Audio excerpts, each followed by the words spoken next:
Hi friends, welcome to our channel. Second case of Sitaram 2021లో వచ్చిన Kannada movie Sitaram Benoy case number 18కు సీక్వెల్గా వచ్చింది. ఇప్పుడు ప్రైమ్ వీడియోలో తెలుగులో అందుబాటులో ఉంది భయ్య.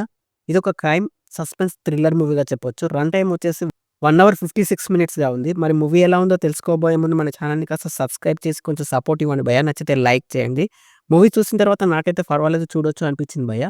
మరి మూవీ ఎక్స్ట్రాడినరీ అని చెప్పలేం, కానీ చూడొచ్చు అనిపించింది. ఇదొక సీరియల్ సైకో కిల్లర్ కోసం సాగించే ఇన్వెస్టిగేషన్ డ్రామా మూవీగా చెప్పొచ్చు. క్రైమ్ థ్రిల్లర్ మూవీస్ చూసే వాళ్ళకు నచ్చొచ్చు. అడల్ట్ కంటెంట్ ఏం లేదు, కానీ brutal murder scenes, blood scenes అయితే ఉన్నాయి. మరి మూవీ చూడాలంటే ఫస్ట్ పార్ట్ చూడాలా అంటే అవసరం లేదని చెప్పాలి. ఇదొక ఫ్రెష్ కేసుగా చెప్పొచ్చు. ఇంతకీ ప్లాట్ ఏంటంటే, సీతారాం శివమొగ్గ జిల్లాలో అనగద్దె పోలీస్ స్టేషన్లో ఆఫీసర్గా ఉంటాడు. ఆ సమయంలో సీరియల్ బ్రూటల్ కిల్లింగ్స్ జరుగుతూ ఉంటాయి. ఆ మర్డర్ చేసేది ఒక సైకో కిల్లర్‌గా తెలుసుకున్న సీతారాం ఆ కేస్‌ని ఎలా ఇన్వెస్టిగేషన్ చేశాడు, ఆ ప్రాసెస్‌లో ఎలాంటి సమస్యలు వచ్చాయి, మరి చివరికి కేస్‌ని ఎలా సాల్వ్ చేశాడు అనేదే story. Story regular suspense thriller మూవీలో లాగానే కాస్త రొటీన్‌గానే అనిపించింది భయ్య. ఫస్ట్ హాఫ్ కేసును ఛేదించే క్రమంలో కథలోని ట్విస్ట్ బావుంటుంది. ఇంటర్వెల్‌లో కేసులో వచ్చే మలుపు ఇంట్రెస్టింగ్‌గా అనిపించింది.